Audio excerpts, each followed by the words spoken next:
Herkese selamünaleyküm, herkese merhabalar. Arkadaşlar part videolar atıyorum ki kısaca pratik bilgiler olsun diye. Bakın bu konuyla ilgili de işte yorumlar alıyorum, mesajlar alıyorum. Şimdi arkadaşlar otomatik Hyundai Accent Blue sahibiyseniz veya başka bir araç otomatik araba sahibi iseniz otomatik araca park ederken özellikle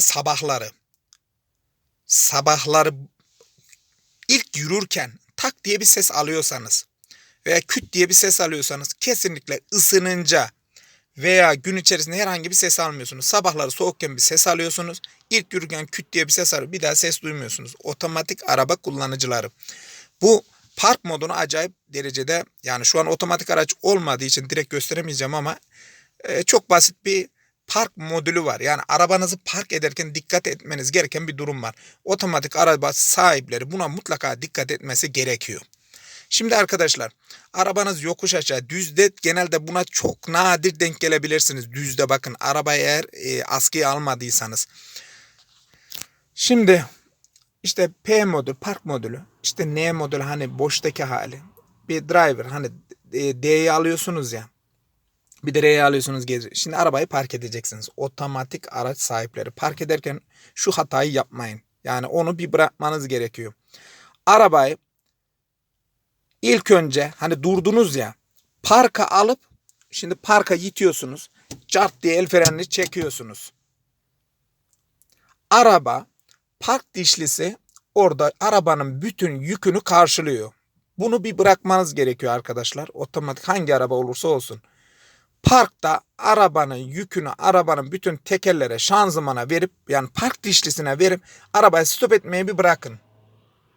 Yoksa o acayip, yani şanzımanı zaten bozuyorsunuz da ileriki zamanda taklamaya başlayacak. O da sizin başınıza sıkıntı açacak. Arabayı park ederken nasıl yapıyoruz?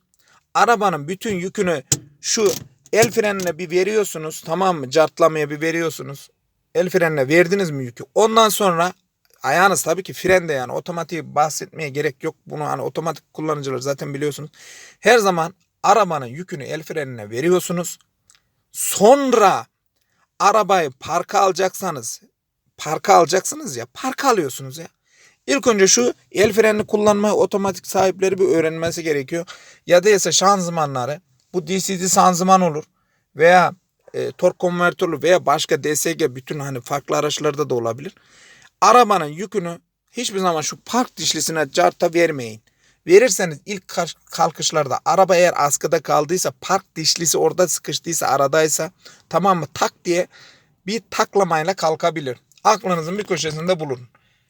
İlk önce araba ne olursa olsun, yokuş aşağı yokuş yukarı düzü, ilk önce şu el frenini kullanın.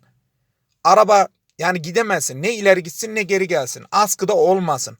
El frenini güzelce çekin. Daha sonra şu arabayı park moduna alın. Park moduna alın. Çalıştırırken de ilk önce çalıştırma esnasında boşta çalıştırmaya dikkat edin. Otomatik araç sahipleri.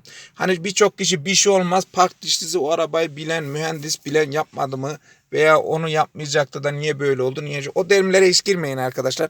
Park dişlisi sıkıştığı için taklayarak ayırma yapıyor. İlk kalkışlarda, özellikle soğuklarda, araba askıdaysa, yük şanzımana, park dişlisine bindi ise mutlaka küçük bir kütlemeyle, taklimeyle arabanız kalkabilir.